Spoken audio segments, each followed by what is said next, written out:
Combustível e ignição durante a partida não tem a ver com a calibração do idle control, mas a quantidade de ar tem a ver. Por quê? Roberto, num carro econômico como o Uno, dá para deixar ele mais econômico no consumo como a programável? Combustível e ignição durante a partida não tem a ver com a calibração do idle control, mas a quantidade de ar tem a ver. Por quê? Porque é nesse menu aqui que a gente configura. Essa variável aqui, ó, chama Engine Crank Idle Mass Flow.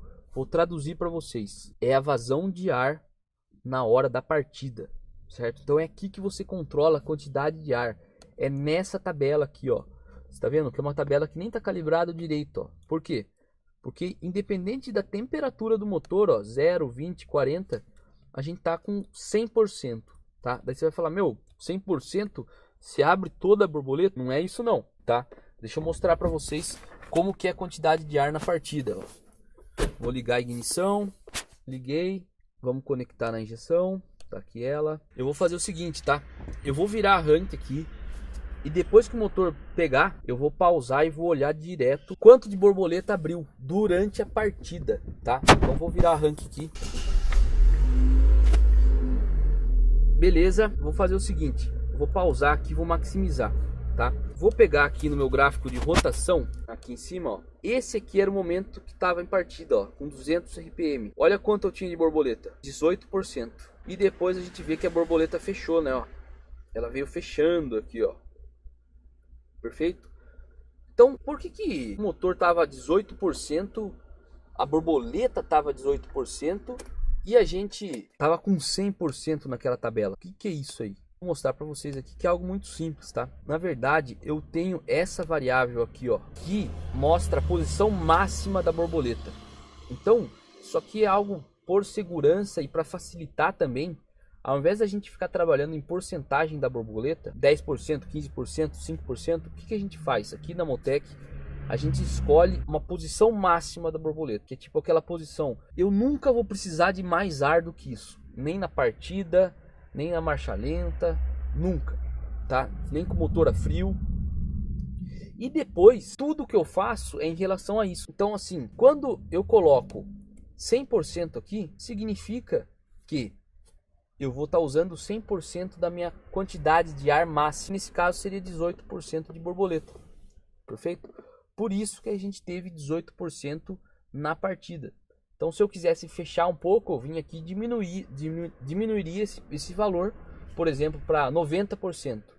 Tá? Se fosse 90%, eu iria diminuir 1,8% na borboleta. Tá? Roberto, num carro econômico como o Uno, dá para deixar ele mais econômico no consumo como a programável? Dá sim, Nicolas. Existem estratégias que você pode deixar mais econômico, porque muita gente critica a calibração de carro original, né? Ah, vem capado, ah, o consumo não é bom. Mas galera, eu vou passar para vocês uma visão de quem já trabalhou dentro de times de engenharia de calibração, tá? Eu já trabalhei na Ford por quase 2 anos. Calibração de carro de rua tem um monte de desafios. E os dois maiores são emissões e OBD, que são duas regulamentações que, se o carro não passar nos testes, a montadora não pode vender o veículo.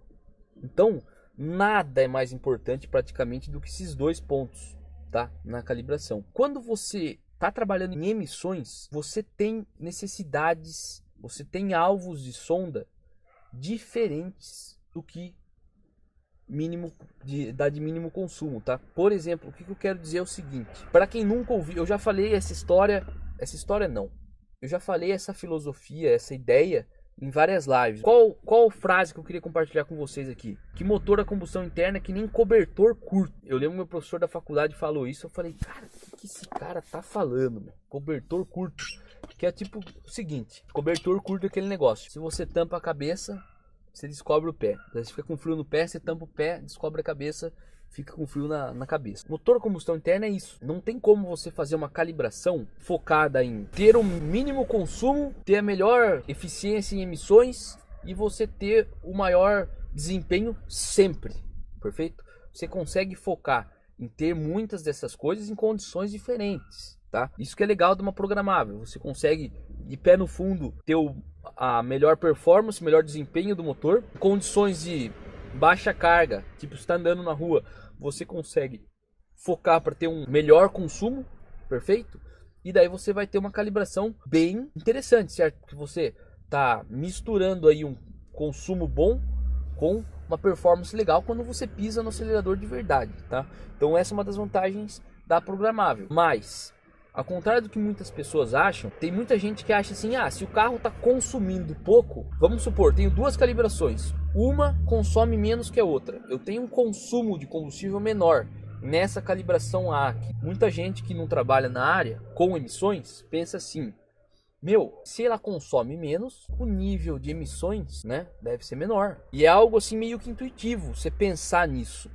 Mas não é assim, perfeito? Não é assim, porque a gente tem, não vou entrar em detalhes de emissões, porque eu acho que não é objetivo estar tão relacionado com injeções eletrônicas programáveis assim, tá? Mas quando você vai trabalhar mínimo consumo, você normalmente trabalha numa região mais pobre do que o lambda 1, tá? Pelo menos o ponto de a região, a condição de lambda de mínimo consumo teórico, não só teórico, mas na prática que você mede no dinamômetro, que você pesquisa, que você desenvolve no dinamômetro, é mais pobre do que lambda 1, perfeito? Só que o que acontece? Para você ter a máxima eficiência em emissões, ou seja, que o seu catalisador consiga filtrar, digamos, aquelas substâncias tóxicas que normalmente é monóxido de carbono, NOx, hidrocarbonetos não queimados, o catalisador ele precisa fazer reações químicas para converter isso aí em substâncias que não são tão nocivas, tá? E o catalisador, isso é muito importante, ele funciona de uma maneira mais eficiente na região ali do lambda 1, perfeito? Ele fica ciclando entre ligeiramente pobre e ligeiramente rico, perfeito? Então, se você trabalha muito pobre, você não consegue, por mais que você tenha um consumo melhor, você não vai ter uma eficiência alta de conversão dessas substâncias nocivas, digamos assim, tá? Então, por isso que a galera da montadora não consegue fazer uma calibração focada para você ter o mínimo consumo possível, porque eles estão amarrados na calibração com aspectos como emissões, perfeito? Por isso, quando a galera pega um carro original, consegue otimizar outras coisas, certo? Mas tenham em mente, não é porque a galera da montadora mandou mal, muito pelo contrário, cara, a calibração de carro de rua é foda, cara. É foda. Só que é o seguinte, os caras têm objetivos mandatórios e motor é cobertor curto. Cara, papo reto, simples assim. Então quando você põe uma programável, você consegue otimizar alguma coisa. Por quê? Porque você tem um objetivo diferente da montadora, por isso que você consegue esses resultados. Tenha em mente que você está descobrindo o seu pé, tá? Você está puxando o seu cobertor para tapar seu rosto, está descobrindo o seu pé. Por isso que também muitas calibrações originais têm margem para ganhos de potência, perfeito? Por quê? Porque eles também têm outras necessidades, outras restrições na calibração. O cara não pode colocar uma calibração de máxima performance por um carro que vai ser vendido, sei lá, tô chutando, 100 mil unidades. São 100 mil motores que tem pequenas diferenças de produção, tem condutor que vai ficar sempre no pau o tempo inteiro. Então os caras têm restrições, beleza? Então por isso que você consegue trabalhar com uma gestão programável para focar consumo, por exemplo, tá?